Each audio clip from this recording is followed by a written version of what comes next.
परमात्मा पाप कर्म दंड को भी काट सकता है। अभी तक जिस भी संत व महापुरुष से मिले, उन्होंने यही बताया कि पाप कर्म फल भोगने से ही समाप्त होगा। वो प्रभु कौन है जो पाप कर्म को काट देता है, वो काल के बंधन से छुड़वा देता है। उसका क्या नाम है, पूजा की विधि क्या है? कृपया अवश्य सुनिए जगत गुरु तत्वदर्शी संत रामपाल जी महाराज के अमृत वचन।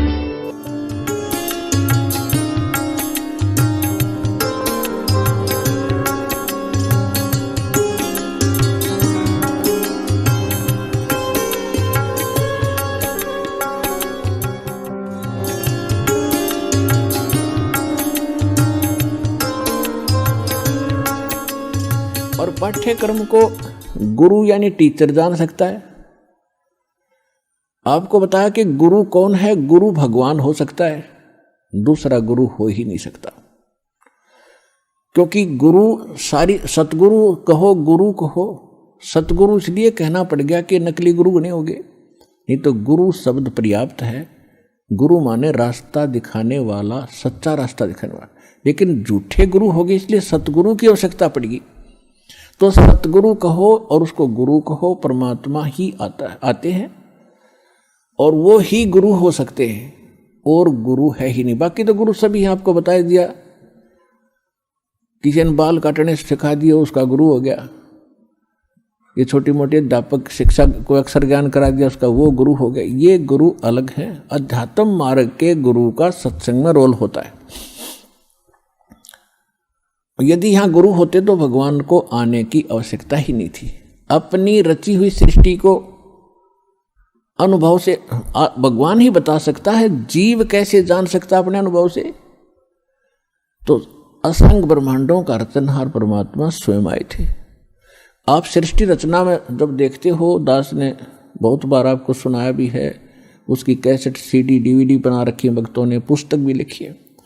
तो सृष्टि रचना के ऊपर ब्रह्मा जी से पूछ रहे हैं नारद जी, नारद जी से पूछ रहे हैं व्यास जी, और ब्रह्मा जी कहते हैं जी मुझे पता नहीं, मैं तो कमल के फूल पर बैठा था, मैं कहाँ से जन्म हो गया बताओ। और गीता ज्ञानदाता ब्रह्मा विष्णु महेश का पिता है। ये कहता है गीता अध्याय नंबर 10 के श्लोक नंबर 2 में कि मेरी उत्पत्ति को ना ये देवता जानते ना ऋषिगण जानते, क्योंकि ये मुझसे उत्पन्न हुए हैं। तो पिता की उत्पत्ति को, डेट ऑफ बर्थ को बालक बच्चे कैसे बता सकते हैं? वो तो दादाजी बताओगा, वो दादाजी बताएगा। उस पिता की भी जन्म तिथि, और जीवित हो गया तो पोता पोतियां की भी जन्म तिथि, वो दादा तो कंप्लीट बता सकता है सबकी। तो इसी प्रकार ये जो ब्रह्मा विष्णु महेश ये काल से उत्पन्न हुए हैं, ये नहीं जान सकते, उस अपने बाप की भी उत्पत्ति नहीं जानते। तो ब्रह्म की यानी काल की। और परम पिता परमात्मा जो सबका पिता है, सबका दादा है, सबका रचनहार है, कबीर भगवान, उसने आकर इनकी सबकी डेट ऑफ बर्थ बता रखी है, इनकी उत्पत्ति बता रखी है, इंक्लूडिंग सरपुरुष, अक्षर पुरुष और ब्रह्मा विष्णु महेश तक की, और सभी की। अब कहने का भाव ये है कि इस ब्रह्मांड के अंदर ब्रह्मा जी सबसे पहले गुरु माने जाते हैं, और ब्रह्मा जी से ज्ञान हुआ विष्णु और शंकर जी को। उसके बाद सभी ऋषि महर्षि दक्ष आदि ऋषियों को हुआ, वो ज्ञान हम तक था।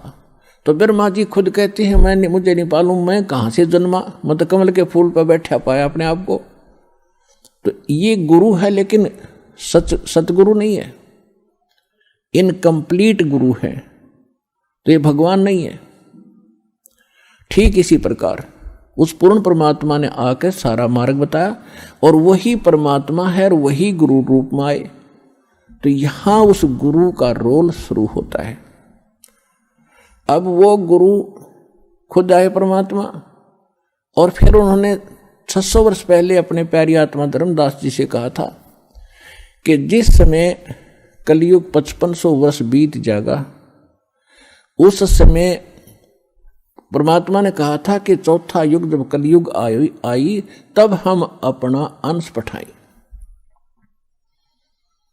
और काल फंद छूटे नरलोई सकल सृष्टि परवानी खोई। कलयुग बीतता 5500 पाचा, जब यो मेरा वचन होगा साचा। परमात्मा ने कहा था धर्मदास जी को कि मैंने इस काल से कहा था कि जब कलयुग आवेगा, चौथा युग, तब मैं अपना अंश पठाऊंगा और उस समय सारी पृथ्वी पूरा विश्व नाम लेगा, परवाना पावेगा और धर्मदास सबका मोक्ष होगा। तो धर्मदास जी की यह बात समझ में नहीं आ रही थी, क्योंकि उस समय कबीर भगवान जब आए थे 600 वर्ष पहले, तो उनका इतना विरोध था, कोई बात सुनकर राजी नहीं था, उनके नाम से भी नफरत हो गई थी लोगों को।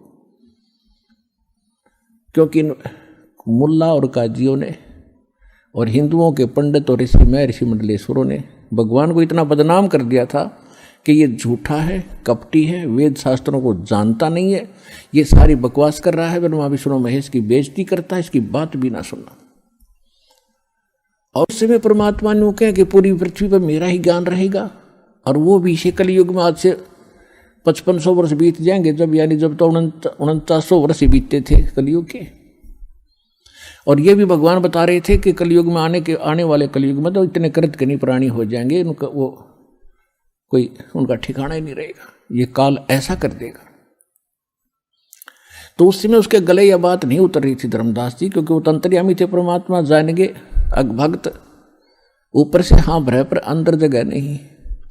तब परमात्मा ने कहा था कि ये जो मैं कह रहा हूं ना, पूरा विश्व नाम लेगा, ये वचन मेरे उस समय सच्चे होंगे जब 5505 वर्ष बीत जाएगा कलयुग। 1997 में 5505 कलयुग पूरा हो जाता है।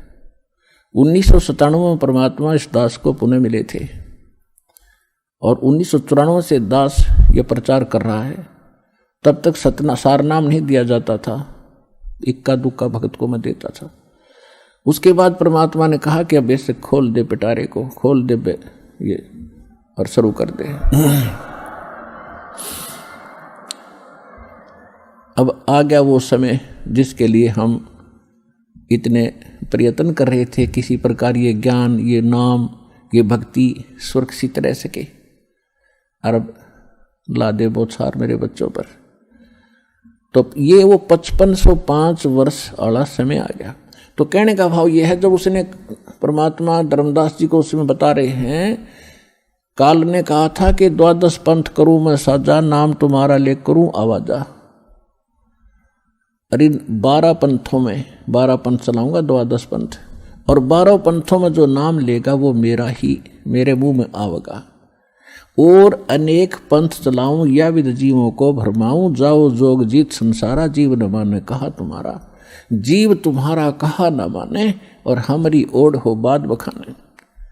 ऐसे नकली संत भेज के 12 तो कबीर पंथ के और अनेक राधा स्वामी ऋषि निकली जितनी ब्रांच हैं, ये निरंकारी वगैरह, ये सुदानसुर आसाराम जैसे, ये कृपाल और ये सारे जितने ब्रह्म ऋषि जैसे, ये कुमार स्वामी ने कक्का पता नहीं और कितनी दुनिया को भ्रमित कर दिया। तो ये सब काल के पंथ थे। तो काल ने कहा था और अनेक पंथ चलाऊं या विद जीवों को भरमाऊं, देवल देव और पत्थर पुजवाऊं, और तीर्थ व्रत और नकली जप तप मन लाऊं, इन में उलझा दूंगा।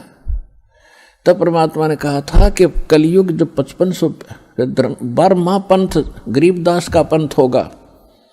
कबीर परमेश्वर ने 600 वर्ष पहले कहा था धर्मदास जी को कि 12वां पंथ जो होगा उस कबीर पंथ के नाम से चलने वालों में गरीबदास जी का होगा। और परमात्मा को ये भी मालूम था कि मैंने जो अपना अमृतवाणी बोली है कबीर सागर में, कबीर साखी में, कबीर दोहावड़ी, कबीर बीजक में, इनमें ये काल के दूत कुछ ना कुछ गड़बड़ी जरूर करेंगे। जो 12 पंथ चलेंगे, 600 साल बीतेंगे, तो उसकी पूर्ति के लिए अपनी प्यारी आत्मा गरीबदास जी के माध्यम से अपनी महिमा की वाणी पुनः परमात्मा ने बुलवाई। और उसमें कहा है कि 12वें पंथ प्रगट हो बाणी, शब्द हमारे का निर्णय ठानी। ये असंख्य जन्म छोड़ नहीं पावे, ये 12 पंथ हम ही को धावे। मेरा नाम लेंगे, कबीर जी को मुख्य मानेंगे, लेकिन इनके पास यथार्थ भक्ति ना होगी, और जिस कारण से असंग जन्म भी उस स्थान पर नहीं जा सकते जहां जाकर फिर लौटकर कभी संसार में नहीं आना होता। कि फिर धर्मदास जी चिंतित हो गए कि भगवान फिर कैसे बात बनेगी। तो परमेश्वर ने कहा कि 12वें पंथ जब गरीबदास का पंथ चल चुका होगा। इन 12 में तो वो बात बने नहीं। बर्म में पंथ में हम ही चल आवें और सभी पंथों को मिटाकर एक पंथ चलावें। और बर्म में पंथ में ये दास भेज दिया परमात्मा ना आए तो गरीबदास पंथ में रामपाल दास तो कबीर साहब ने कहा है कि पुरुष और गुरु सतगुरु में जो मेरा सच्चा गुरु होगा उसमें कोई भेद ना जानना, समकर जाने। मम संत मुझे जान मेरा ही स्वरूपम, परमात्मा ने कहा है मम संत मेरे संत को मुझे ही जान मेरा ही स्वरूपम। तो गुरु और सतगुरु, गुरु परमात्मा सतगुरु परमात्मा स्वयं होते हैं, सतगुरु कहो चाहे गुरु कहो। और फिर पृथ्वी पर वही सतगुरु होता है जो उसका कृपा पात्र और या वो स्वयं ही आते हैं। तो अब कहने का भाव यह है कि इस 21 ब्रह्मांड में इस दास के अतिरिक्त इस पृथ्वी पर छोड़ कहीं गुरु नहीं है इस मार्ग के जानने वाला वर्तमान में।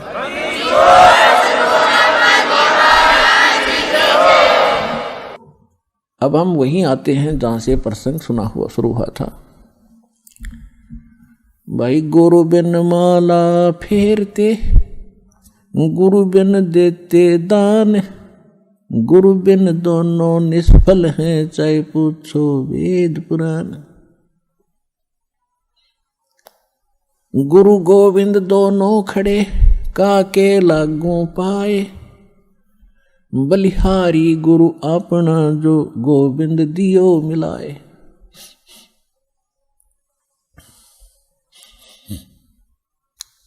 अब जो प्रसंग थोड़ा सा बीच में रह गया कि सतयुग में आप जन्मे, फिर आप वही आत्माएं जो कलयुग इस भक्ति को पाकर अभी तो सभी पार होंगे, ठीक है, जो अब नाम ले रहे हैं, जो अब नाम लेकर दृढ़ता से लग गए तो इस जन्म में पार हो जाओगे, ये सत्कर मान लेना। कहते हैं जीवन तय थोड़ा भला, जय सत्य सुमरण हो, और लाख वर्ष का जीवना वही लेखे दरे न को।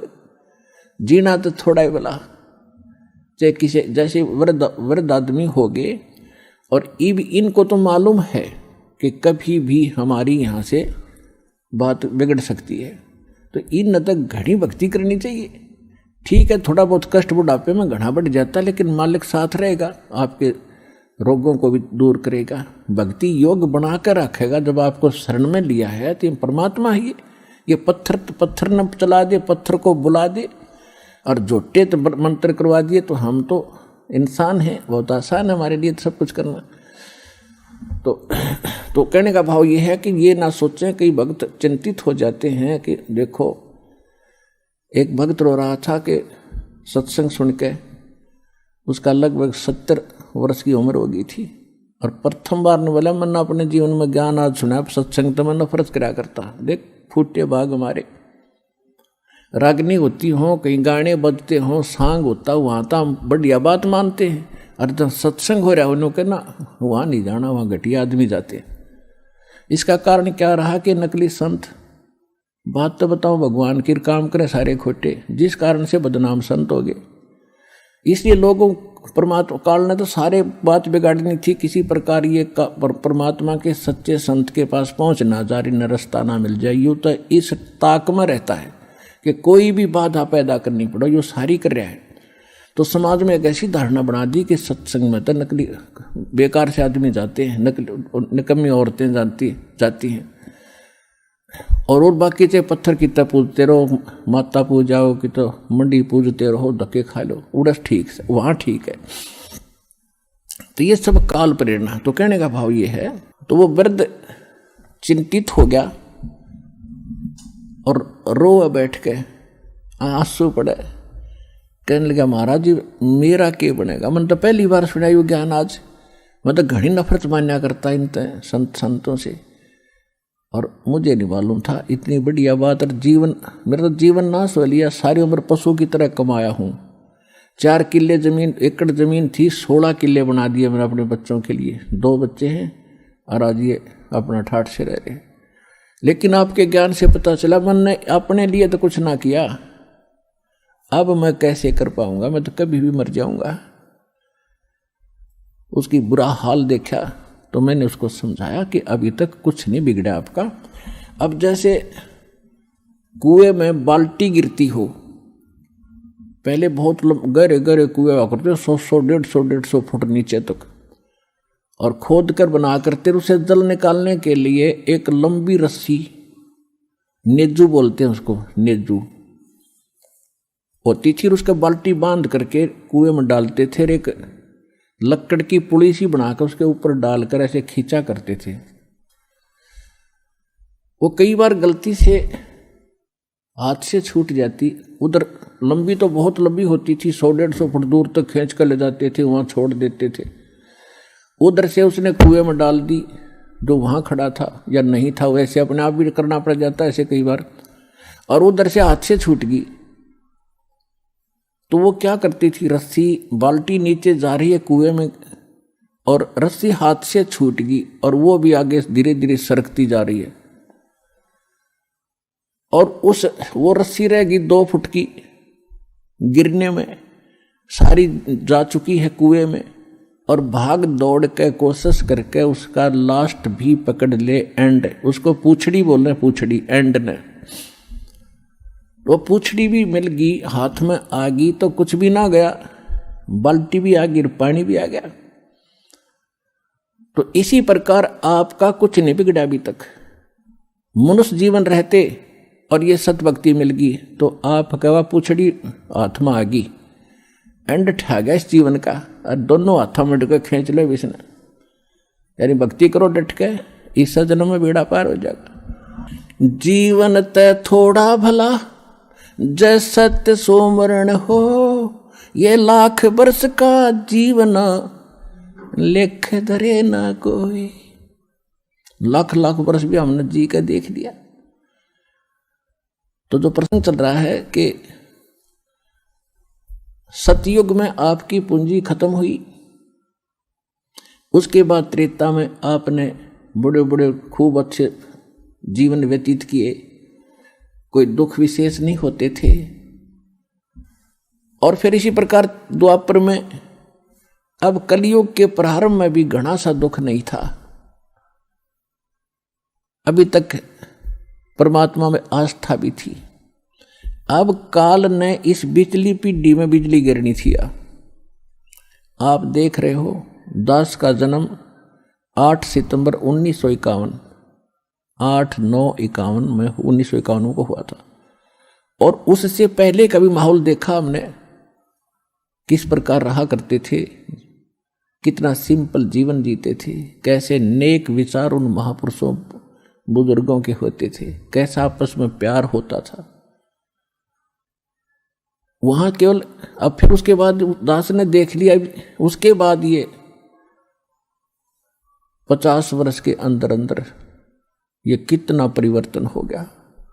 दिन और रात का कहते हैं, जमीन आसमान का अंतर हो गया। इंसान की भावना बदल गई, विचार बदल गए, रहन सहन बदल गए, और भगवान से कोसों दूर हो गए। और जिनमें भगवान की आस्था थी वो नकलियां के फंसा दिए काल ने, इन ग्रुप के ग्रुप बना दिए, कितने बड़े बड़े करोड़ों जीवों का नाश कर दिया इन नकली संतों ने। ये पुण्यात्मा, ये थे तो पुण्यात्माएं ही में से करेंगे ना, और जो ना पार होंगे उनको काल, उनकी इतनी कमाई बन जाती है कि वो स्वर्ग में, महास्वर्ग में खा के फिर भी, और यहाँ भी आ जाते हैं, राजा बनकर चले जाते हैं, फिर स्वर्ग में बैठा देता है उनको, और फिर उन्हीं में से कुछ और विशेष पुण्यात्मा सेलेक्ट कर लेता है, उनको अलग रखता है। वो 12 गिनती के 12 होते हैं। तो ये जितने भी अब संत आ रहे हैं, ये वो 12 हैं जो काल ने पहले सिलेक्ट करके हैं, ये भगवान की आत्मा जो पहले कभी भक्ति से युक्त है। अब आप देख रहे हो कितने संत हैं, इनके सारे ठाठ हैं, पूरा इनको दान मिलता है, बड़ी बड़ी कारें चलती हैं, में रहते हैं, सारी सुविधा है इनको, और सारा सारा दिन, क्योंकि भक्ति इनके पास है ही नहीं, भक्ति तो है ही नहीं, ये पिछले पुण्य ही ये खा रहे हैं, इनके चेले भी पिछले पुण्यों से चल रहे हैं। वो दुखी हैं या सुखी हैं वो यही कह देते हैं, दुख तो भोगना ही पड़ता है और सुख गुरुजी दे ही रहे हैं, सुख तक गुरुजी दे रहे हैं उनके, हर दुख भोगना ही पड़ता है।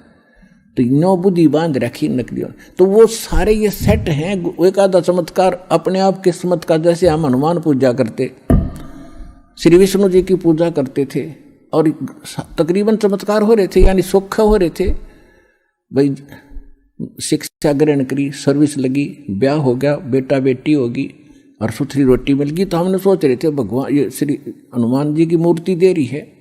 अब पता चला तो इसी प्रकार ये हनुमान जी की मूर्ति है, समझ लो ये संत है, इनका पल्ला कुछ नहीं है। आप पर किसी ने सुख हो रहा है, हर किसी ने आप पर दुख हो रहा है, तो वो नहीं सोच रही गुरु जी कर रहा है। गुरु जी का जब होगा जब ये मंत्र होंगे साथ में, इन मंत्रों से सुख होगा, मंत्रों से आपकी आयु बढ़ेगी, आपके पाप कटेंगे। ये नहीं है तो पता कैसे सुख हो सकते हैं वो।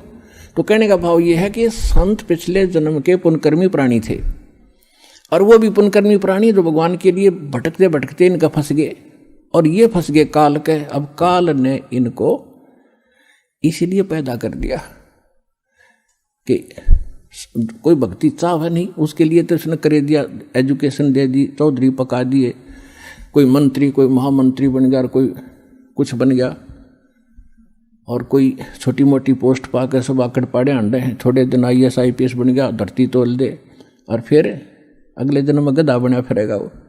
तो ये जो अकड़ आ गई या कमजोरी काल ने पैदा कर दी। तो जो भक्ति नहीं चाहते हो तो खाओ धक्के, और जो भक्ति चाहते हो काल के पक्के के उन दूतों को फंस गए। अब परमात्मा ने कहा था कि काल ने कहा था कि 12 पहले अंश हमारे जाही और पीछे अंश तुम्हारा जाए। जब परमात्मा का, कबीर भगवान का और इस काल का अनुबंध हुआ था, इसने बहुत विनय की थी कि 3 युगों में जीव ना ले जाना। तो परमात्मा को भी मालूम था कि 3 युगों में ये ले जाने योग्य हुए को नहीं, क्योंकि इनके पिछले पुण्य कर्मों की बैटरी चार्ज रहेगी। और ये मैं भक्ति बताऊंगा उसने मानना है को नहीं। ये जो भक्ति कर रहे हैं ये सोचे इसी से सुख हो रहा है, ये हो रहा था उनके पुण्य कर्मों से होता रहेगा, जिस कारण से ये त्रेता सत्युग त्रेता में ये कत्ती नहीं मान रहे। और काल राजी कर दिया, ठीक सा भाई 3 युगों में तू कर ले जो तूने करना है। फिर चौथे युग में इसने कहा था कि चौथा युग में पहले मेरे हंस जा, मेरे दूत जावें और पीछे तेरा आवे। परमात्मा बोले या भी मान ली तेरी जा और बोल। परमात्मा को पता था यदि मैं पहले भेज दूंगा अपने हंस ने तो वो सारी सच्ची कहेगा, फिर ये काल के दूत जाएंगे वो ये बताने लग जाएंगे, भिन्नता कहाँ रहेगी। तो काल ने इसलिए उसको आदेश दे दिया। काल ने ये सोचा था कि सा कंडम कर दूंगा, इन इतना ऐसा बना दूंगा या तो भक्ति करने जोगे रहेंगे नहीं, कोई शराब में, कोई सुल्फा, कोई अफीम, सारे अड़ंगे पर लगा दिए। जो भक्ति करते हैं वो कोई पत्थर पानी पूजन पर ला दिए, या नकली संता का फंसा दिए। तो काल ने ये चालाकी करी थी कि पहले अंश मेरे जाही और पीछे अंश तेरा आई। तेरा जो दास से दाता वो बाद में आवे, पहले मेरे जाले अगजा, पहले तेरे चले जाएंगे। परमात्मा को पता था कि वो नकली संत जितने काल के दूत जाएंगे उन्हें ज्ञान तो है नहीं, इनके भगवान ने ज्ञान नहीं, तो वो ज्ञान क्या करेंगे, बकवास गढ़ेंगे। तो वो बकवास घड़ घड़ के ज्ञान बता बता के उनकी कई पीढ़ी जा चुकी होंगी और उनकी पुस्तक बन चुकी होंगी, उनके ज्ञान की DVD बन चुकी होगी। तब मेरा दास जाएगा और उनको परमात्मा ने कहा था, उनका सुनियोजित तरीका था। ऐसे इंस्ट्रूमेंट कलयुग में मालिक ने बनवाए हैं, ये प्रोजेक्टर, टेलीविजन, हाथों हाथ सच्चाई देगा मेरा दास जा करके, उन नकलियों के दिखाएगा नकली अनुभव और सदग्रंथों को दिखाएगा कि जिन महापुरुषों को मिले उन्होंने ये भक्ति की, यही हमारे सदग्रंथ बताते। तो 1 मिनट में उन सब की खाल तार कर रख देगा, सब बच्चे मुझे पहचानेंगे और मेरे पास आ जाएंगे फिर छोड़ छोड़ के।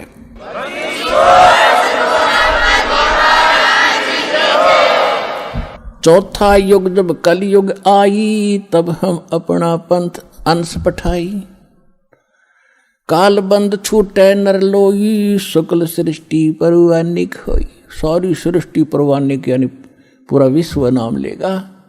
कलयुग बीते 5500 पाचा, जब यो वचन मेरा होगा साचा। आज जो धर्मदास मैं तुझे बता रहा हूं कि एक दिन इन सभी नकलियों का पर्दाफाश कर दिया जाएगा और ये सभी पंथ खत्म हो जाएंगे जब सच्चाई से परिचित होंगे। सब मजहब के लोग भी सत्य को स्वीकार करके पूरा मानव एक होगा और भक्ति करेंगे और इन प्रमाणों से इतने प्रभावित होंगे, फिर वो सभी नाम लेंगे, पूरा विश्व नाम लेगा। तो वो समय अब आ गया पुण्यात्मा।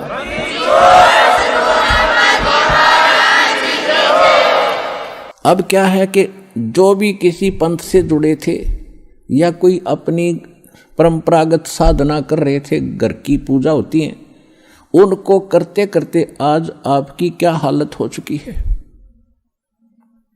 किसी को शांति नहीं, किसी का बेटा मर गया, किसी की बेटी मर गई, किसी की बेटी विधवा होगी, किसी का पोता मर गया, किसी को कैंसर होगी, किसी को और अन्य समस्याएं पैदा हो रही हैं। और वो भक्ति अब भी कर रहे थे, उन्हीं पंथों से भी जुड़े जुड़े उनका कति विनाश हो लिया, सर्वनाश हो रहा है।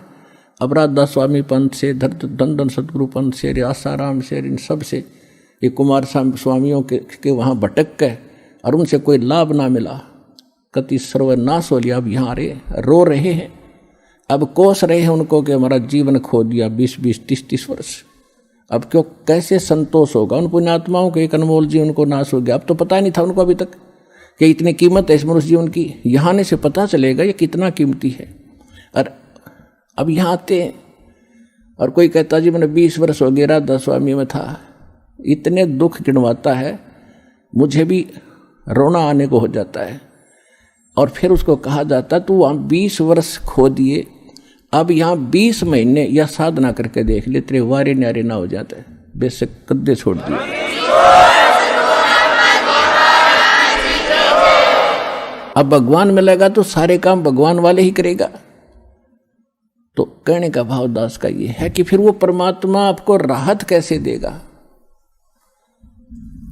भाई गुरु बिन माला फेरते, गुरु बिन देते दान, गुरु बिन दोनों निष्फल हैं, चाहे पूछो वेद पुराण।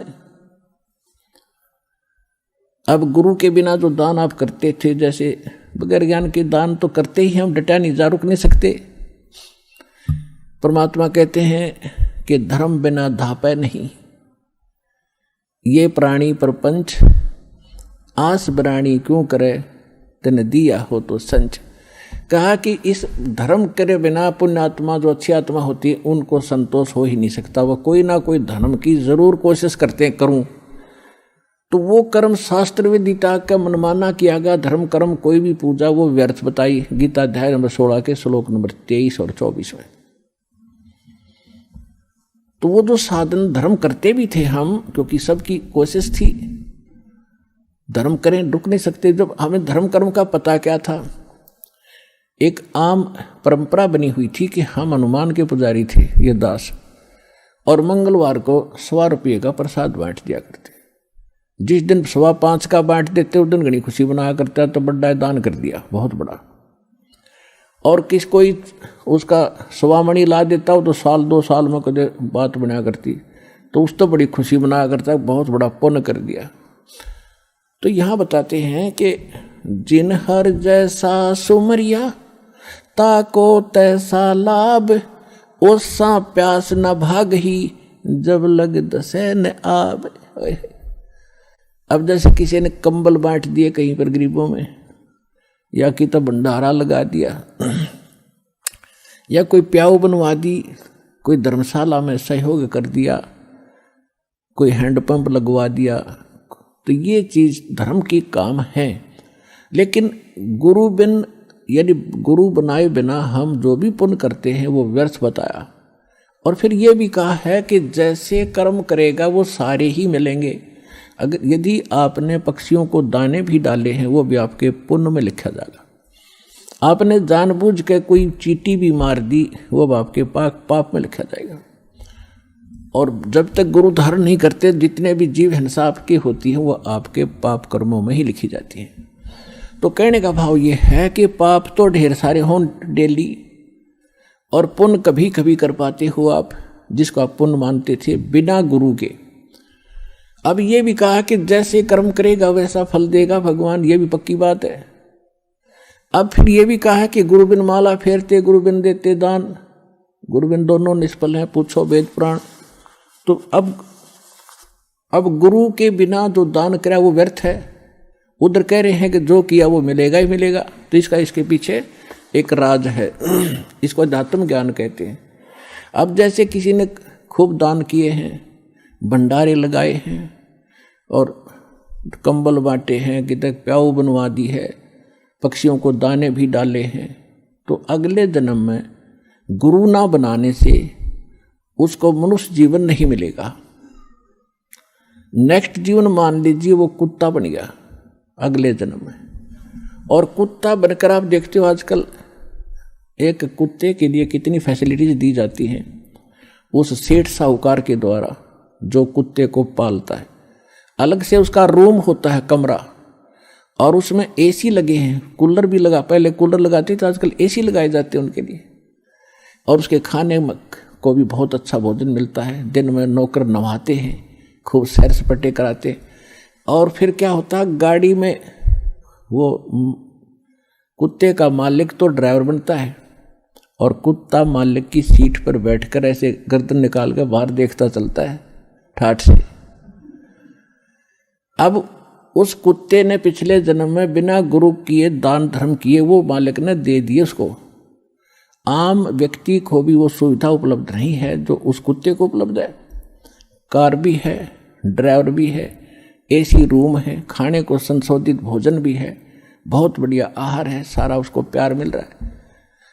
अब इस जन्म में उसने जो कुछ भी कराया था पूर्व जन्मों में, वो बगैर गुरु के वो सारा पुण्य दे दिया काल भगवान ने। वो देना पड़ता, जैसे कर्म करेगा वैसा फल तो देगा ही देगा। लेकिन वो सुविधा मिली कुत्ते के जीवन में, और नेक्स्ट जीवन उसका सूअर का होगा। अब बताओ फिर उसने कौन रखा गाड़ी और कारों में अलग रूम बना के। अब क्या मिलेगा उसको। और यदि उस पुण्यात्मा ने गुरु धारण किए होते और फिर दान करता, या तो पार हो जाता, अर्नी मनुष्य जीवन मिलता, ये सुख भी मिलते, और मनुष्य जीवन में फिर भगवान आगे संभालता। उसका नियम है, जो जन मेरी शरण है ताका हूँ दास, और गेल गेल लाग्या फिरूं जब तक धरती आकाश। आज ये दो ही विषय है सत्संग के, कि एक तो एक बार जो मालिक की शरण में आज आ गया और उसका अकाउंट खुल गया। जैसे कोई रोगी है और डॉक्टरों ने जवाब दे दिया और यहाँ आ गया, वो यदि आते आना नहीं था, वो तो कति फांसी लग गई, सारी तरफ से रास्ते बंद हो लिए, तब यहाँ आ गया। ये भी सौभाग्य उसका, उसको नाम मिल गया। अब जो इस उद्देश्य से आते हैं कि हमारा व्यक्ति ठीक हो जाए, फिर अच्छी बात है, और वो नाम ले गया, उसने भक्ति कर ली और उसकी मृत्यु होगी, तो वो उसका परमात्मा का बच्चा हो गया। अब आपको ये भी बताया था कि इस मंत्र, प्रथम मंत्र के लेने से और कुछ जाप करने से बहुत से मानव जीवन प्राप्त करने योग्य कर्म बन जाते हैं आपके। तो उसकी मृत्यु के तुरंत बाद मृत्यु भी होगी तो एक कमीज बदल का होगा, कुर्ता पजामा, आते फिर भक्ति मिलेगी। और ऐसे घर में जन्म लेगा जो पहले से ही भक्ति पर लगे पाओगे उसको। तो हम तो अपने स्वार्थ को काउंट करते हैं कि ये और जीवन धंधा करे कमावे, और यदि जब होता कितना प्यारा बेटा हो बेटी हो और वो रोगी हो जाती है, ट्रीटमेंट करा के हम थक लेते हैं, तब आप ही कहते हैं भगवान इसकी माटी संगवा ले। अपने पुत्र को भी ये कहना पड़ जाता है भगवान इसने ठा ले तो अच्छा है, दुखी हो रहा है। अब जब तो भगवान ठावा नहीं हो तो काल ठावेगा बगैर नाम के। नाम लेकर जब ठा भी लिया तो भगवान ने ठावेगा फिर उसने, और फिर दोबारा जन्म देगा मनुष्य का। तो पिछले सारे पाप नाश करके उसको नए सिरे से भक्ति प्रारंभ करके उसके 2 जन्म में पारे कर देगा परमात्मा। तो कितना बड़ा पुण्य है, कितना बड़ा बेनिफिट आपको प्राप्त हुआ। दूसरी बात यह है कि यहाँ आने वाला चाहे कति सब जगह से हार चुका हो और सच्चे समर्पित भाव से, क्योंकि परमात्मा आत्मा का साथी है, इस मन का साथी नहीं है। मन तो ऊपरले मन तो हाँ भरा करे और आत्मा रो के हाँ भरती है। और रोगी जिस दिन हाँ भर के नो सच्चे दिल तो रो के नु कहेगा भगवान जीऊँ इतना आपकी भक्ति करूँगा और कोई इसके बाद बकवास नहीं चलेगी, पक्की गारंटी है, तो तुरंत सुनता है और रोज फर्क होना शुरू हो जाता है। तो इस तरह की समर्पण वो जब करेगा जब उसको ज्ञान होगा। अब तो किसी के कहने से आ गया चलो वहाँ ठीक हो जाते हैं, चलो वहाँ ठीक हो जाते हैं, टीवी पर देखा फलाने ने कहा मैं ठीक हो गया, तो वो ठीक हुए, वो झूठ नहीं बोल रहे, वो यही मिल जाएंगे, आपने वैसे पूछ लियो घूमते फिरते। और जो नाम लेकर ठीक नहीं हो रहे वो क्यों नहीं हो रहे? सतगुरु के दरबार में कमी कहे की ना, अनसमोज ना पावता तेरी चूक चाकरी मां। इसी कारण से उसको लाभ ना मिलेगा तो उसके अंदर कोई दोष है, उसकी कोई सेवा के अंदर समर्पण भाव में कमी है। और जब हम समर्पित हो जाते हैं तो हम समझ ले सभी पूजाओं को त्याग कर, सभी मर्यादाओं को त्याग कर एक मालिक के पथ पर, परमात्मा के द्वारा बताए मार्ग पर चलेंगे। तब हम आन उपासना बंद कर देंगे तो हम एक परमात्मा पर आश्रित हो गए। हम पहले ना जाने कितने खसम बना रहे थे, फलाना देवता पूज लो, फलाना पूज लो, गुग्गा पीर पूज लो, फलाना पूज लो, और अब हम एक खसम बनाएंगे, एक मालिक, एक पति, एक स्वामी, कबीर भगवान। और जब आप हृदय से स्वीकार कर लोगे इस परम पिता को, और फिर देखना पति भरता जमी पर जो जो धर पाव, समृत झाड़ू देत है ना काटा लग जावे।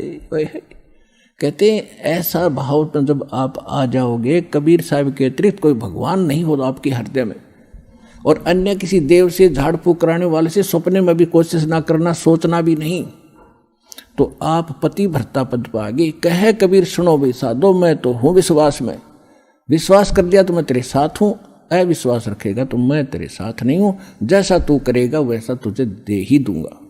तो इस प्रकार यहाँ कमी नहीं रहेगी। कमी रहेगी तो आपकी कोई अपनी ही कमजोरी रहेगी, उसकी निकालने के लिए ज्ञान सुनाए जाते हैं। तो यहाँ आने वाले व्यक्ति के दोनों हाथों में लाडू हैं, यहाँ भी सुख, उम्र भी बढ़ेगी और पूर्ण मोक्ष, सदा के लिए सुखी हो जाओगे। अब इसके लिए हमने गुरु की आवश्यकता पड़ती है। और क्या बताते हैं, ये ज्ञान होने के बाद आपको ऐसी स्थिति महसूस होगी, सतगुरु के उपदेश का लाया एक विचार, जय सतगुरु मिलते नहीं जाते नरक दुआर। नरक द्वार में दूत सब करते खेचातान, उनसे कभू नहीं छूटता फिर फिरता चारों खानी। चार खानी, ये चार प्रकार के पशु पक्षी जलचर, ये जो कीड़े हैं सभी ये चार खानी के अंदर आते हैं। चार विभागों में बांटा है प्राणियों को। चार खानी में भ्रमता कभू न लगता पार, सो फेरा सब मिट गया मेरे सतगुरु के उपकार। इस शरण में आ जाने से, प्रथम मंत्र प्राप्त ही हो जाने से, पहली बात तो है कि जो नाम ले लेंगे फिर काल या मौत निकट नहीं आ सकती आपके। परमात्मा से परिचित वो महापुरुष भी कहते हैं, जब काल डरे करतार से जय जय जय जगदीश, जोरा जोड़ी झाड़ता पगरज डरे शीश। अब क्या बताते हैं, काल जो पीसे पीसना और जोरा है पनिहार, ये दो असल मजदूर हैं मेरे सतगुरु के दरबार। जोरा कहते हैं मौत को, क्योंकि पुण्यात्माओं इस अध्यात्म मार्ग के कुछ शब्द अलग होते हैं। तो इसमें समझना के लिए अब समझाया भी जाता साथ के साथ, जैसे गीता अध्याय नंबर 7 के श्लोक नंबर 29 में उसमें लिखा है कि जरा मरण मोक्षाय यतन्ति ते, वो ब्रह्म तत्विदु कृष्णम अध्यात्म च अखिल च कर्मम, के जो जरा और मरण से छूटने के लिए प्रयत्न करते हैं, वहां जरा माने है वृद्ध अवस्था और मरण माने मृत्यु। तो वो तत्परम से उस परमात्मा से परिचित हो चुके हैं जो संसार की किसी और वस्तु की तरफ ध्यान जिसका नहीं जाता, भगवान जो दे दे उस पर सब्र करते हैं और अपनी भक्ति उद्देश्य रखते हैं, और जरा यानी बुढ़ापे के कष्ट और मृत्यु के कष्ट से जो बचने का प्रयत्न कर रहे हैं वो उस भगवान से पहचान चुके हैं, सारे कर्म को पहचान चुके हैं। तो वहां जरा माने है मौत, वो जरा माने वृद्ध अवस्था। यहां जोरा बोला है कि जम जोरा जा से डरे, जोरा माने मृत्यु और काल के दूत। फिर यहां कहते काल डरे करतार से जय जय जगदीश, और जोरा ये मृत्यु, जोड़ी झाड़ता यानी परमात्मा के जूते झाड़ता है ये, यानी नौकर असली नौकर है या मौत। और नौकर मालिक के हुक्म बिना कोई काम नहीं कर सकता। काल जो पीसना, पहले राजा लोगों के यानी नौकर पीसा करते थे। कहते ये काल यहाँ का 21 ब्रह्मांड का स्वामी ब्रह्म, ये तो सतगुरु कबीर भगवान का जो सोच लो पीसने वाला नौकर है, जो सबके लिए व्यवस्था उससे करवा रहा है, ऐसे समझ लो। यानी ये नौकर है, उसके हुक्म से सब काज कुछ हो रहा है। और जोड़ा माने मौत, जोड़ी माने जूते झाड़ता है। और पग रद डार है, शीश पैर के, परमात्मा के पैर के धूली को सिर पे लगाते। तो नौकर एक मालिक के बच्चों को हानि कैसे कर सकता है? तो आप हो गए उस मालिक के बच्चे जो शरण में आ गए। तो क्या कहते हैं, काल डरे करतार से जय जय जय जगदीश, और जोरा जोड़ी झाड़ता पगरज डरे शीश। काल जो पीसना, और ये जोरा है पनिहार। अब दूसरे शब्दों बता रहे कि ये काल यहाँ का जो सबको खाता है, ये तो परमात्मा की चक्की पीसता है। और मौत भगवान का पानी भरती है। पानी भरना मतलब नौकरानी हुआ करती थी राजाओं के। और ये दो असल मजदूर हैं मेरे सतगुरु के दरबार, गरीबदास जी बता रहे हैं। तो आप उस परमात्मा की शरण में आ गए हैं। तो यहां क्या बता रहे हैं कि सतगुरु के उपदेश का अब लाया एक विचार, और जय सतगुरु ना मिलते तो जाते नरक द्वार। नरक द्वार में दूत सब फिर करते खेचा ताने। अब आप न पकड़ के कोई कुआं में गिरना चाहे, क्या खुश होके गिर जाओगे? पूरे हाथ पैर मारोगे, चिल्लाओगे और बैक मारोगे जितनी आपकी पैर बसाओगी। तो वहां तो नरक भी कुआ भी हाहाकार माच रही, उनका पीटे जा रहे हैं, कोई सड़ रहे हैं, कोई कौवे नोच रहे, और उस खड्डे में, उस गड्ढे में आपको फेंकने के लिए ले जाते समूह के समूह को। हजारों की संख्या में यम के दूत भाले ले रखे होते हैं। ये जो शरीर है आपका, ये तो ऊपर का कुर्ता पजामा है, असली शरीर तो अंदर है, इसको सूक्ष्म शरीर कहते हैं। उसमें प्राणी मरता नहीं, लेकिन दर्द बहुत होता है। तो ये भूत प्रेत उस सूक्ष्म शरीर में घूमते हैं, वो आपको नहीं दिख सकते। और वहां वो शरीर होता है, उसको फिर जब आदेश हो जाता धर्मराज से, धर्मराज के यहाँ से न्यायाधीश से, जाओ इसको नरक में, इसको स्वर्ग में, इसको गधे की योनि में, इसको कुत्ते की योनि में, वो तो फटाफट चले जाते हैं। यम के दूत जब उसको लेकर चलते हैं, पूरे टोल को जैसे डांगर पशुओं को फाटक में रोकते समय वो वापस बाजन गलठ मार मार कर अंदर ठोक्या करें। तो वो स्थिति होगी वहां पर उन प्राणियों की जो सत भक्ति नहीं करते या नकली संतों से नाम लेकर भक्ति करे। सतगुरु ना मिला जिनको, यम के दूत उनको आगे को ले जाएंगे और वो वापस भाजेंगे। उसमें कौन करे राजी खुशी? तो उनका सीधे भाले ठोकेंगे, दे लटकीते लागो, और उनको फिर धक्के से ठोक कर उसमें और फाटक बंद कर देंगे। तो यहां बताते हैं नरक द्वार में दूत सब फिर करते खेचा ताड़, उनसे कभू ना छूटता। और उसके बाद नरक भोग के फिर कहाँ, फिर 84 लाख योनियों में 4 खानियों के अंदर फिर आता। चार खानी में भरमता और कभू न लगता पार, ये फेरा सब सतगुरु के उपकार। अपरमात्मा की इस मंत्र को लेने से, मर्यादा में रहकर भक्ति करने से आपका कितना पहाड़ से भी बड़ा दुख टल गया, बाईपास निकाल दिया आपने, यदि मर्यादा में रहोगे तो। अब क्या कहते हैं परमात्मा के, सतगुरु के सजदे करूं कर्म छुटाए कोटि, और जो सतगुरु की निंदा करे उनके यम तोड़ेंगे होठ। कि ऐसे संत ने जो इतना उपकार किया, इतना निर्मल मार्ग, और ऐसे पहाड़ से भी भारी दुख जीव के बचा रहे हैं, और यहाँ इस जीवन में भी करोड़ पापों से आपको बचाया जा रहा है। बीड़ी मत पीना, शराब ना पीना, मांस मत खाना, भाई किसी की आत्मा ना दुखाना। अब आपको इतनी दया और ज्ञान होगा भगवान का, तो फिर आप इन पापों से बच के सारा दिन भगवान की भक्ति करते हो, ना बैठ के गप्पे मारो, किधर ताश खेलो, किधर राजनीतिक बतलाओ, किधर सिनेमा मार्ग फुड़वाओ बैठे बैठे। अब कितने बाईपास निकाल दिए, कितने कर्म छुटवा दिए आपके बुरे।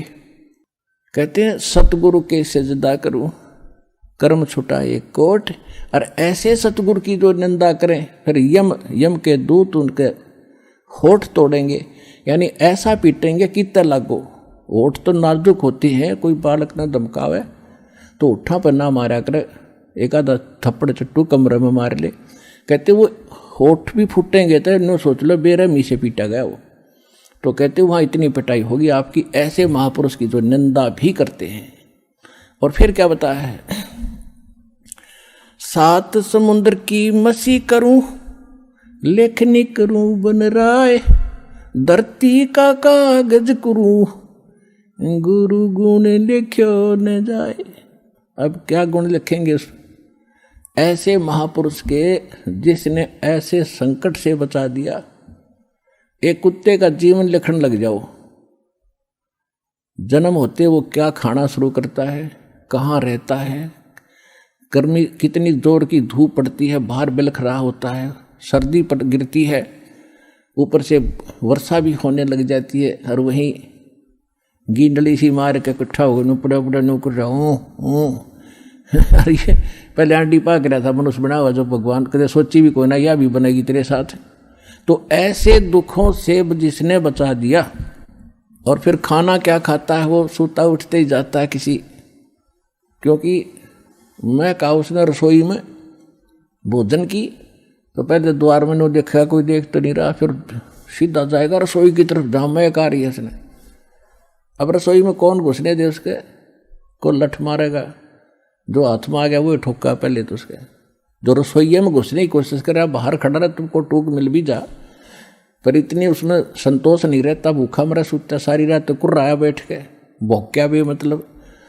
तो ये दुर्गति होगी, और वहाँ लगा लठ, फिर वो थोड़ी देर तक चिल्ला होगा, फिर शायद दूसरे घर की तरफ ताकेगा कि शायद यहीं दाव लग गया। अब दूसरे घर में जब जाता है, वहाँ उसके भाग को जूत मिले कि टूक मिले, जब वहाँ भी लठ लग गया तो फिर वो खखाट उठा है, बाहर जाता जंगल में। उसको पता है कि वो मार नहीं खाई जाएगी, फिर क्या खाता है, वो टट्टी खाता जा करके। ऐसी हालत हमारी होनी थी, और इस नाम से और इस भक्ति से और इस बंदी छोड़ की दया से आप इन सब से बाईपास निकल गए। तो कहते फिर क्या गुण लिखे इसे महापुरुष का, इसे भगवान का। सात समंदर की स्याही बना दूं इंक, और पूरी धरती का कागज बना लूं, सारे वृक्षों की कलम बना कर रख लूं, और फिर लिखने लग जाऊं, ये भी घिस जा, सातों समुद्र भी खत्म हो जा, पृथ्वी जितना बड़ा कागज भी थोड़ा पड़ जा, उस गुरु के गुण नहीं लिखे जा सकते।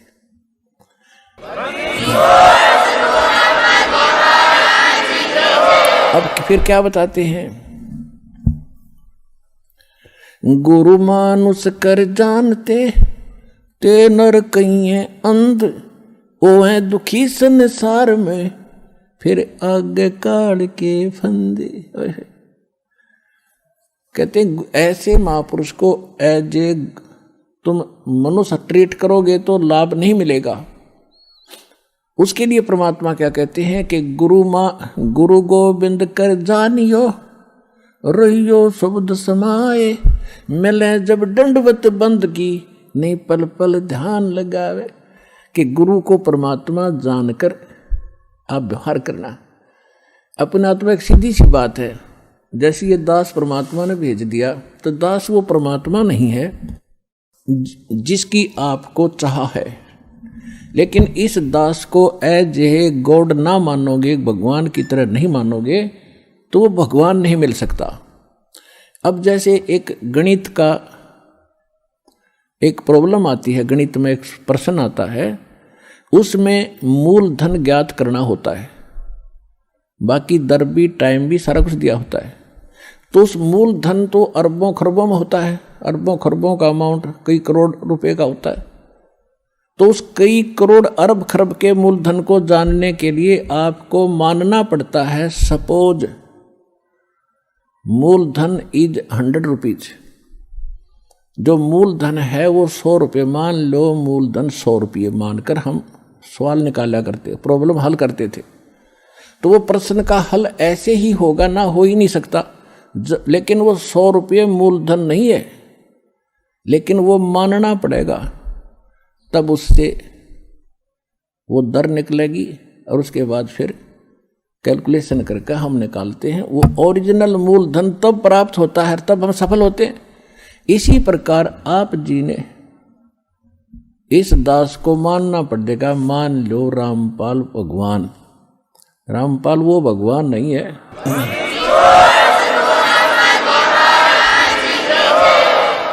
और इसको एज ए गुरु ट्रीट करके, एज ए गॉड ट्रीट करके आपने अपनी आदत सुधारनी है। क्योंकि जब आप यहाँ से जाओगे, यहाँ से चलते ही गुरु का रोल, पहले भी रोल है, फिर भी आपके साथ रहेगा। इस दास के रूप में आपका नीचे से गणेश जी के दरबार से अकाउंट क्लियर कराता चलेंगे। यानी आप जब यहाँ से चलोगे तो ऑटोमेटिकली आपके रास्ते साफ पाओगे। जैसे स्थान पर वो खड़े होते हैं, चौराहे पर सिपाही होते हैं ट्रैफिक को डाइवर्ट करने के लिए, ऐसे जब आप संसार छोड़ कर चलोगे आपको आप बताते चलेंगे आप इधर जाओ, आप इधर जाओ, तो आप गणेश जी के उसमें जाओगे। वहाँ जाते ही आपको क्लियरेंस चिट मिलेगी, अग जाइए जी आप जाओ। क्योंकि आपकी भक्ति ऐसी बन जाएगी, उनसे आप ऋणमुक्त होते चले जाओगे। फिर आओगे स्वाद चक्र में, यानी सावित्री ब्रह्मा के दरबार में, तो वहाँ भी आपको क्लियर चिट मिलेगी, आप जाओ जी आपका काम पूरा। क्योंकि परमात्मा पहले करवा के जा चुका होगा इस दास के रूप में, और फिर आगे जाके बैठ जाता त्रिकुटी के ऊपर, जहाँ मालिक का यहाँ इस ब्रह्मांड में एक मूल स्थान है, ऑफिस है, कार्यालय है। जैसे प्रत्येक देश में प्रत्येक देश का एक राजदूत भवन होता है, तो इस दास के रूप में आपको परमात्मा उस त्रिकुटी पर मिलेगा। तो फिर आप जाओगे नाभि कमल में। नाभि कमल में विष्णु और लक्ष्मी जी का दरबार है। वहाँ आपको फिर वहाँ से अकाउंट क्लियर लेना पड़ेगा, वो भी चिट आपको तैयार मिलेगी, नो ड्यू सर्टिफिकेट। फिर आप आओगे हृदय कमल में, विष्णु पार्वती और शिव का जो दरबार है, फिर वहाँ से आप चलोगे। और फिर आओगे आप कंठ कमल में, दुर्गा का स्थान, वहाँ से भी आपको क्लियर चिट मिलेगी। फिर आप पहुँचोगे त्रिकुटी पर। त्रिकुटी पर जाकर के फिर 3 रास्ते बन जाते हैं, उसको त्रिवेणी बोलते हैं। इन्हें कख भी नहीं पता त्रिकुटी पर। ये राधा स्वामी वाले कहते हैं हमने कोई जरूरत नहीं वेद ग्रंथों का, किसी को हम नीचे के भगवानों से हमने कोई लेना देना नहीं, हम तो सीधे त्रिकुटी में ध्यान लगाते हैं। त्रिकुटी को बरवाड़ा का बस स्टैंड है, वहीं पहुंच जाओगे त्रिकुटी पे। वाह भैया,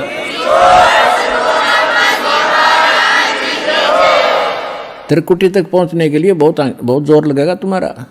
7 जन्म भी नहीं, 100 जन्म नहीं पहुंच सकते। साधनाओं से 5 काल नाम के जानो, 5 काल के नाम जाप करते हो, साधना कोई है नहीं, गुरु तुम्हारे है ही नहीं। क्योंकि जो राधा स्वामी के मुखिया थे शिवदयाल जी, उसका कोई गुरु नहीं, और वो भूत बनकर अपनी शिष्या में बोल रहा है। जैसे हम भूत बोलते हैं यहाँ पर, आप देख लो किस किस के अंदर बातें करते, ऐसा वो बातें कर रहा है वहाँ पर। तो कहने का भाव ये है कि त्रिकुटी पर जब आप पहुँचोगे तो वहाँ इस दास के रूप में परमात्मा मिलेंगे। और जैसा व्यवहार विचार आपका यहाँ है और जो डिमांड आप यहाँ लेकर मर रहे हो, तो वहाँ जाके फिर नहीं मांगोगे कोठी चाहिए जी, कार बन जाए, तो परमात्मा कहें जाते नीचे तू कार कोठी ले, वापस भेज देंगे। तो ये भी आपकी इच्छा यहाँ से इसलिए हटाई जाती है कि केवल ये मांगो, साई इतना दीजियो जा मैं कुटुंब समावे, हम भी भूखे न रहे अतिथि न भूखो जावे। बता फिर क्या रहेगा मांगने। कुटुंब समान का अर्थ है परिवार की रिक्वायरमेंट ऑफ द फैमिली। अब रिक्वायरमेंट अगर आपने कोई मोटरसाइकिल की आवश्यकता है तो वो भी देगा भगवान, अवश्य देगा। अगर आपको कार की आवश्यकता तो कार भी देगा, ये गारंटीड समझ लेना। अब जिसने जाना है खेत में और वापस आना, बताओ वो क्या करेगा हेलीकॉप्टर का, वो तो मतलब की बकवाद कर रहा है। तो इस तरह की और फिर कहने अभाव ये मान ले कार मिल गई जब के कौन सा तो देवता बन गया, निर्धन भक्ति कर रहा है, मजदूर भक्ति कर रहा है। भक्ति भगवान को प्यारी है, भगत भगवान को प्यारा है, तो भक्ति करनी पड़ेगी।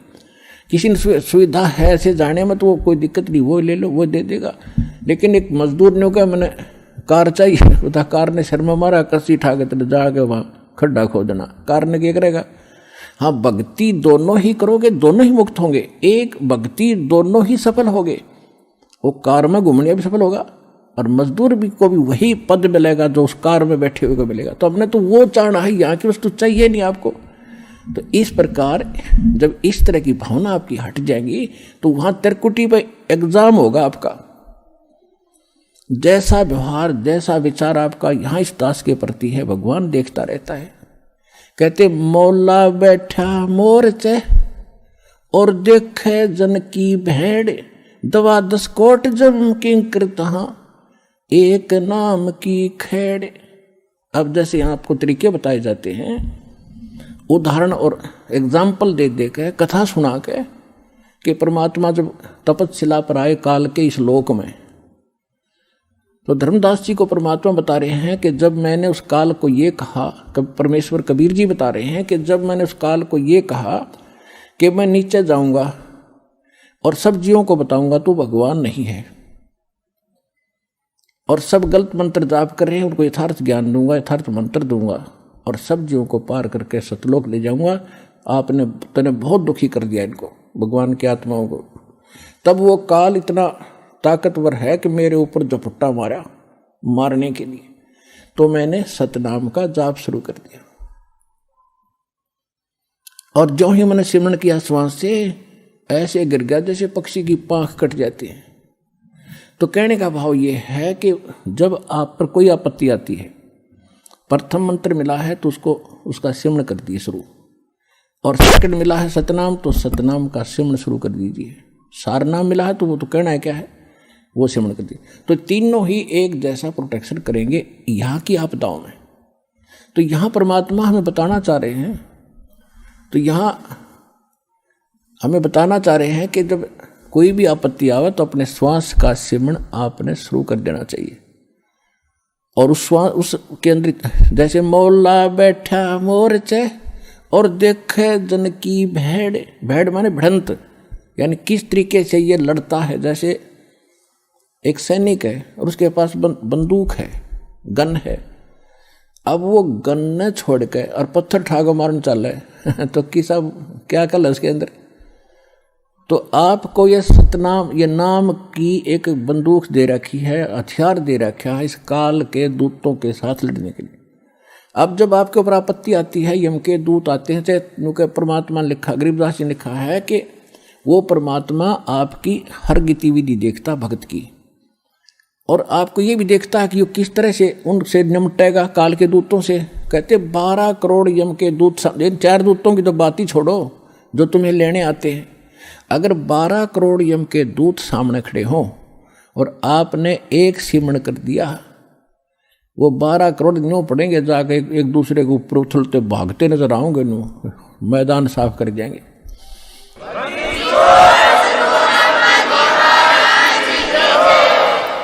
अब कहते हैं मौला बैठा मोरचे, मौला माने वो परमात्मा अपने स्थान पर देखा और आप बैठे।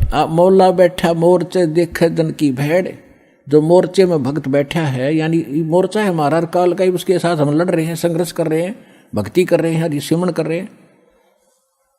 और कहते हैं उस जैसे आपत्ति आती है उस समय अपना सिमरण शुरू करो दाता का, सब बातें भूल के। और वहां नो का हरी माँ मर गया बचाइए तो कहेगा भगत है वो। तो परमात्मा ये देखता है कि वहां आप कैसे कौन सा फार्मूला अपनाओगे, तो वो तरीके आपको यहाँ बताए जाते हैं। तो वहाँ एग्जाम होगा त्रिकुटी बजा के आपका। तो यहाँ परमात्मा कहते मौला बैठा मोर्चा देखे दिन की भेड़, आपकी लड़ाई देखता है, बढ़त देखता है, यो कैसे मुकाबला करता है। बंदूक धर के पत्थर ठाता है या बंदूक दिखावा है, तो फिर ज्यादा फर्क पड़ जाए, बंदूक दिखाते हैं तो सिमरण स्वरूप नाम के सिमरण से संकट टलेंगे। और कहते हैं 12 कोट जम किंकर जहाँ 12 दूत यम के दूत सारे के सारे आपके सामने आ जाओ, और एक नाम की खैड़ माने टक्कर नु मारा सब गिरता चल तगड़ा आदमी होता है। तो ऐसे वो मंत्र की इतनी जबरदस्त शक्ति है, क्योंकि ये ज्ञान जो बोला गया था सिंपल और अनएजुकेटेड व्यक्ति थे, उनको सिंपल लैंग्वेज में समझाना था। तो वो परमात्मा आपकी बढ़ंत यानी आपकी एक्सरसाइज देखता है कैसे कर रहा है। तो वो जैसे इस दास के साथ आप व्यवहार जैसे आप यहाँ डिमांड करते हो, तो धीरे धीरे देखो प्रथम बार को भक्त आता है उसको तो कंपलसरी है, वो तो मांग गएगा, और ये भगवान देगा ही देगा, इसके घर में कोई घाटा है कोई नहीं। ज्ञान इसलिए दिया जाता है कि तू क्या मांग रहा है उतना मांग ले जितनी तुझे जरूरत है, और बाकी भगवान पर छोड़, उसने क्या पता नहीं मेरे बच्चे को क्या आगे आवश्यकता है। आगे तैयार खड़ा पाओगा आपका, आपसे पहले खड़ा मिलेगा, इसको किस चीज की आवश्यकता है। पति भरता जमी पर जो धर पाओ, समर्थ झाड़ू देत है ना काटा लग जाए। तो आप उसके हो गए, तो फिर आपके जीवन रूपी सफर में झाड़ू लेकर कहते हैं मैं उसका दास हूं। दास किसे कहते हैं? गुलाम को। भगवान दास भी पीछे रह जाए, लेकिन भगवान आपकी पुकार से सुनते ही आगे खड़ा पाओगा, और उसको पहले भी खड़ा पाएगा कि मेरा बच्चा आ रहा है, और साफ कर दूं कि देश के कर्म के कांटे ना चुभ जा। तो इतना आपने इस मालिक में समर्पित होना पड़ेगा पतिव्रता की तरह, तब वह लाभ हो।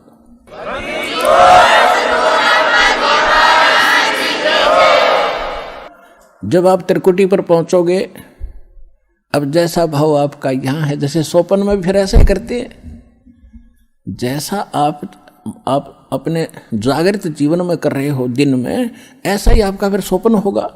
ये स्वप्न दिन में कोई केले बेचे रेडी लगा के बाजार में, वो करता ले 10 के 20, 10 के 20, 10 के 20, 8 के 20, 8 के 20, ऐसा नहीं मिलेगा। तो सपने में फिर वो नहीं बोलेगा ले लो 10 के 20, 10 के 20। तो अब जैसा रिहर्सल आप यहाँ कर रहे हो, जब आपकी मृत्यु होगी आपको सौपन होगा, और उस सौपन में आप जो यहाँ कर रहे हो वहाँ बोलोगे जाके भगवान के दरबार में, भगवान के सामने। तो इसलिए पहले देखो, ये तो मालिक है, आपको टाइम देगा पूरा, आपकी उम्र बढ़ाओगा जब भक्ति नीत रखोगे तो, और तब तक आपकी यहाँ की संसारिक सुविधा भी सारी सेट कर देगा, क्योंकि उसको मालूम है ये जीव है। और कितना ज्ञान सुना ले जब तक, अब सीधी सी बात है, जब तक पैर में काटा है इतना कितनी सलाह दे ले जूता पहन ले, कतई नहीं पहन सकता। वो तो काटा काट निकालना ही पड़ेगा जब जूता पहना है। तो ये दास आपसे भक्ति करावेगा तो आपके ये कर्म के काटे ये दुख जरूर दूर करेगा, ये गारंटी समझे।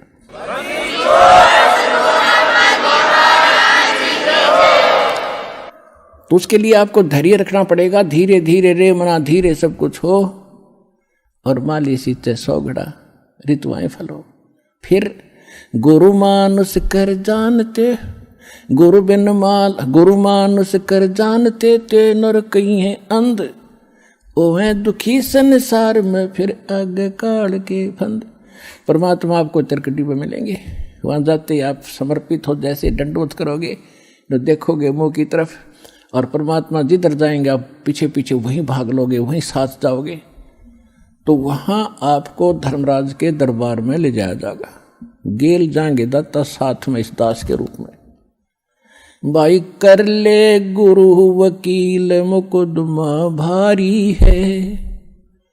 परमात्मा सब तरह की सलाह देते हैं कि गुरु आपके एज ए एडवोकेट का भी काम करेगा उस धर्मराज या न्यायाधीश के दरबार में, जो यहाँ का चीफ जस्टिस है 21 ब्रह्मांड का, एक ब्रह्मांड का। तो वहाँ साथ जाएंगे दास के रूप में परमात्मा और उनको कहेंगे कि सर निकालो गीता अध्याय नंबर 18 के श्लोक नंबर 66 को। ये विधान है भगवान का, सर्वधर्मान परित्यज माम एकम शरणम व्रज अहम तवा सर्व पापे भय मोक्षामि मा शुच। वो किताब खुल जाएगी गीता वहीं पर कि इस तेरे भगवान की बोली हुई है ये, इस ब्रह्म की। और देखो ये क्या कहता है कि मेरे सतर के सब पूजा मुझे दे दो और फिर तुम जाओ, अब जी छोड़ो इसको। ये ओम नाम का जाप 2 सेकंड, सतनाम में 2 सेकंड मंत्र जो आपको दिया जाता है, उसमें प्रथम जो मंत्र है सतनाम 2 अक्षर का, जो पहला अक्षर का मंत्र है ये ब्रह्म का है ओम। इसकी कमाई वहाँ दे देंगे, फिर वो ऑटोमेटिकली छोड़ देंगे, आ जाओ जी आप फिर। और फिर दूसरा मंत्र है सतनाम का, दूसरा अक्षर है, उसकी कमाई फिर अक्षर पुरुष के लोक में देंगे जाके, वहाँ भी आपके साथ रहेगा परमात्मा इस दास के रूप में। और जब फिर 11वां द्वार पार किया, फिर 12वें द्वार को पार करके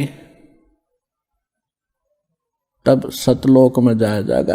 ये 11वां द्वार, कोई 10वें द्वार तक अटक रहा है, एक ने कितने 11वीं खिड़की पर सुन ली अधूरा से अधूरा। ये थे नीम हकीम, ये मधु परमहंस रांजडी वाला, 11वीं खिड़की आ गई, किसी नहीं पाई आज तक। ये थे काल के दूत।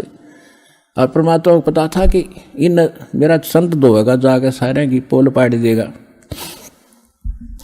तो वो 12वां द्वार पार करके सतलोक में प्रवेश करेंगे और तब वहाँ चले जाएंगे जहाँ लौट कर कभी नहीं आते। तो परमात्मा की भक्ति और साथ में गुरु का यूं सहयोग आपको सदा बनाए रखना पड़ेगा। गुरु को सिर पर राखियो, गुरु सौंप्या सिर सौंप्या गुरुदेव को, सफल हुआ ये शीश नित्यानंद, इस शीश पर आप बसे जगदीश। कोटि जीव कोटि शीश तन दे लिए, जमराजा की फेंट एक शीश दे के देख ले, सतगुरु अपने की भेंट। कहते इस काल को तने असंख्य शीश दे दिए, कित बेमौत मारा तेरे को, और एक शीश गुरु को देकर देख सतगुरु को। शीश देने का मतलब ये नहीं काट कर दर देना। एक गुरु शिष्य थे और गुरु उनको पढ़ा करते थे, बेटा गुरु की आज्ञा का पालन होना चाहिए, गुरु को भगवान के तुल्य मानना चाहिए। एक दिन उस गुरु ने परीक्षा लेनी चाहिए और कहा कि भाई आज मैं आपसे एक आदेश करता हूँ। 5-7 भगत थे गुरु चेले, तो सब चेले कहने लगे जो आदेश हो गुरुदेव, कि भी मेरे सिर में 5-5 जूते मारो। अब 5 के 5 सुन हो गए। तो फिर वो याद दिलाते हैं कि गुरु की आज्ञा का जो पालन नहीं करते वो शिष्य फेल होते हैं भाई, देख लो। और तो उठे नहीं, एक खड़ा हुआ, अपना जूता निकाला, गुरुजी के चरणों में बैठ के अपने सिर में मारे 5 पट्टा पट। गुरुजी बोला भाई डांडी मत मारे, तेरे सिर में नहीं मेरे सिर में कहा था मैंने, मेरे मार। तो उस विवेकशील चेले ने कहा जी ये दास का शीश भी तो आपका ही है। तो कहने का भाव ये, आपने ऐसे समर्पित और विवेक से होना पड़ेगा, तब गुरु बिना आपका मोक्ष नहीं। और गुरु आपको मिल गया, आप कल्याण कराओ, अपने परिवार को लाओ और जहाँ तक संभव हो सके इस ज्ञान को फैलाओ, बहुत बड़ा परोपकार होगा आपको, विश्व का कल्याण होगा। बोलो सतगुरुदेव।